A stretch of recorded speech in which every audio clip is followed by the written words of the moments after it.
All right, picture this. You're waiting at the terminal window, looking out over the tarmac. An aircraft pulls up, and instantly, this massive swarm of vehicles, ground equipment, and personnel just descend on it.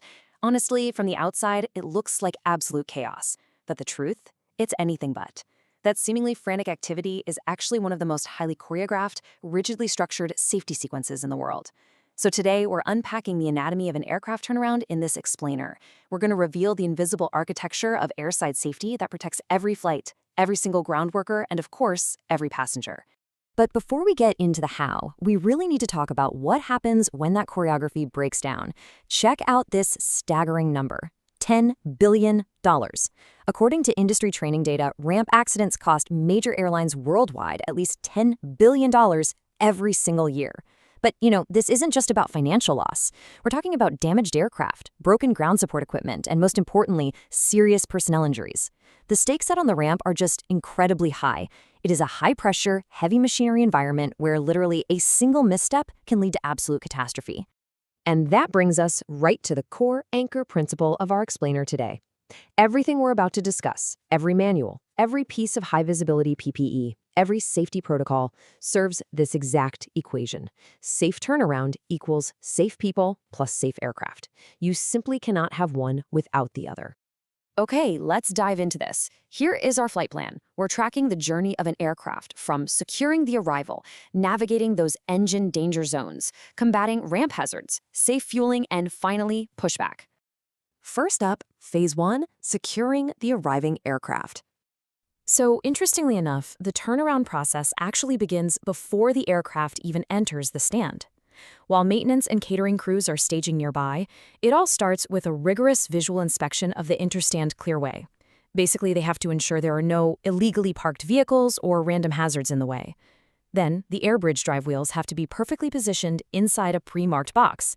After that comes the precise marshaling of the aircraft to its exact stopping point and the absolutely critical placement of chocks under the wheels so the plane doesn't roll.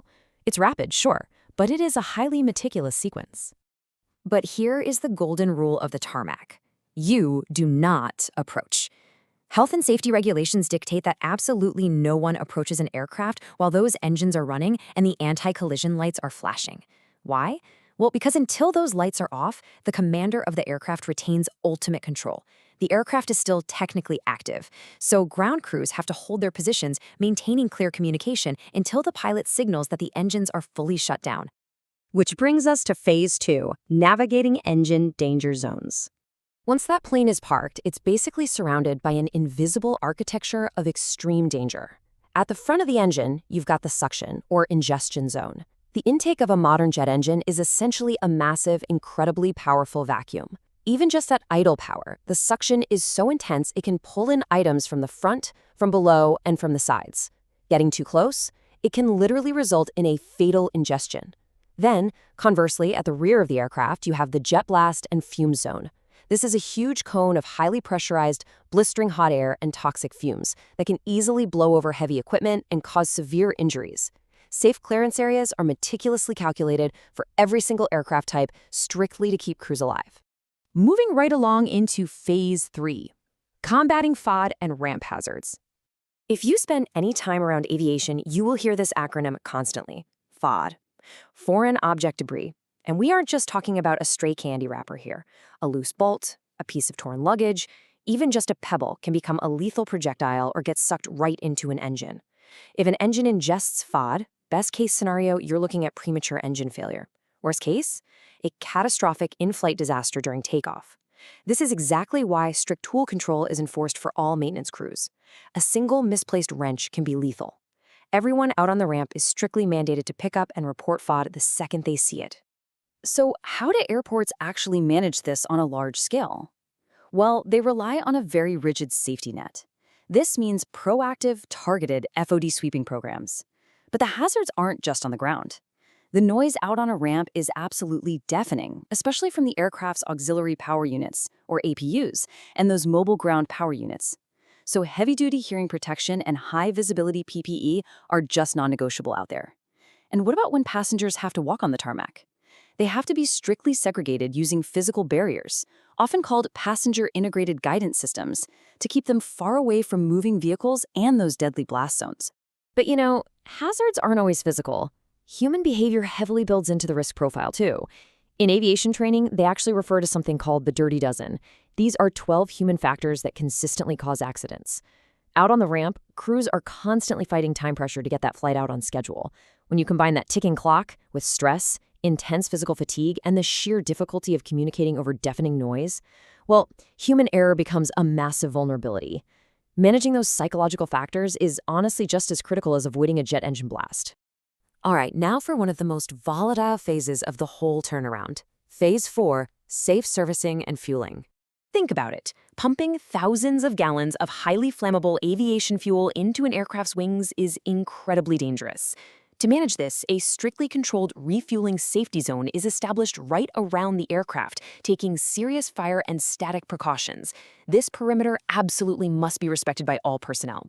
Ground equipment cannot just parallel park wherever it's convenient, like a regular supermarket parking lot. A single spark or a vehicle bumping into a fuel line could trigger a catastrophic fire. And crucially, environmental factors dictate fueling operations too. Mother Nature definitely gets a vote here. All aircraft refueling must cease immediately during thunderstorms.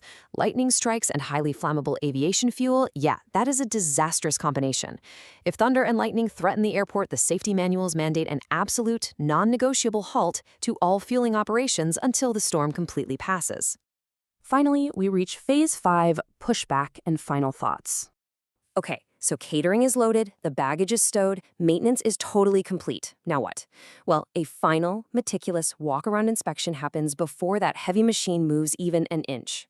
The ground crew has to visually confirm that all equipment is detached from the plane. They check all access routes to ensure there are zero slip or trip hazards left behind.